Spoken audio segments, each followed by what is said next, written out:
Nandalal na miyoybagi mateng panggadaba robot John 17 saba loisilakle. Chawkhalakpagi matungin na miyoybagi mateng panganaba technology sizinaduna anauba khulai kaya leptana puthorakle. Malemgi oinasu robot sizinaduna miyoybana tawgadaba thabaksing matam sangdana amasung wahandana tawnarakle.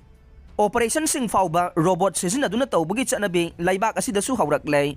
Malemgi oina ahanba robot sing asi kumjali singamaga chamapan yangkhai aduwaidagi puthokpa haurakhe. Matam aduda Kentucky dagi Louis Bile kauba inventor amana Unimet haiba robot sakhe matam aduda mahangna industry singda yonana bohona badamai pakhide matawasum na piglaba supigna India gi awang nongpokta leiriba Manipur dagi naha kayana science and technology gi lamda khumang chauksin na polam kaya puthorakle masigi manungchan na Nambol Balram Khuldagi Nandalal Thiam kauba naha amana miyoi bagi mateng pangduna thabak tawgadaba robot sabagi thabak chado humpurom loisilakle Nandalal na robot asi John 17 haina mingtholle kumja lising ani taraga taretagi hauduna mahangna robot asi semgalapagi thabak haurakhiba nei ihan hanboy na John 17 hairiba robot asi Manipur lengangna sinba kuntraga nipan suba zonal level science mathematics and environmental exhibition for children 2017 da puthokhe matamadu da Johnstone Higher Secondary School da ma class 11 tambada ngaire loina na exhibition adu da John 17 sabagi damag second best exhibitor gi manasu phanglakhe John 17 hairiba robot asina miyoiba na nongmada suriba thabaksing asida mateng pangba ngamgadoriba nei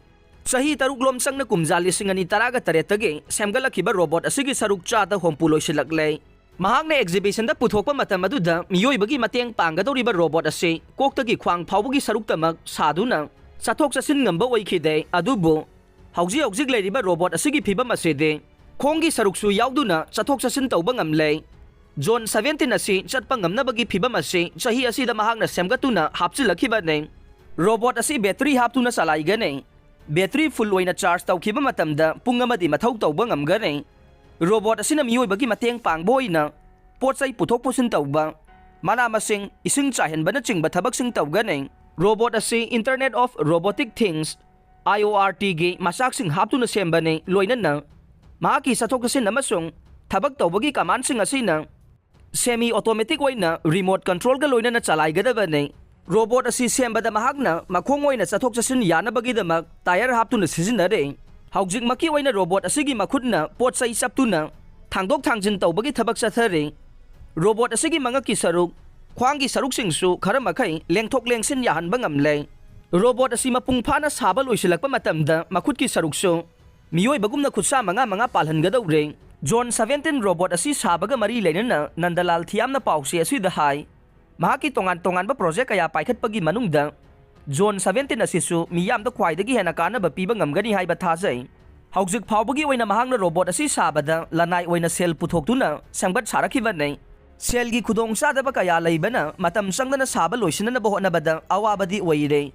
masida sunatana robot asibu sabada sizinariba polam sing senthok sensin tawbagi thabaktasu matam sanganana bagi machak ama oidaba natte mahangna paikhaliba project sing asi hena mapung fana mai pakna puthokpa ngamna bagi damag society gumba ma semduna lam asibu pamjaba miyoi sing pusinana basu honare project sing asi sabada sembat saganaba honabada India khaktana tana atopa laiwaktagi polam sing chelivane awaba kaya asi mayokna rabasu mahaki maikaidage angamba thakto honaduna miyamda kanaba piga nei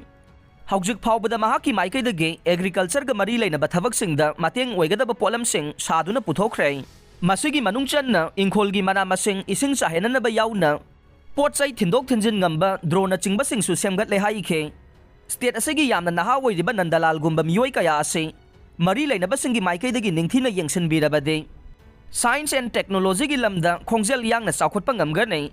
makhoi gumba kaya bu hena tholokna bagi damak semgat sagaliba project singi polam marang kaina phangana bo hona badasu mijeng sangbi ba chumga nei khutsa haiba naha kaya leiraklabadi state asigi economy da su chawna kana ba pirakka nei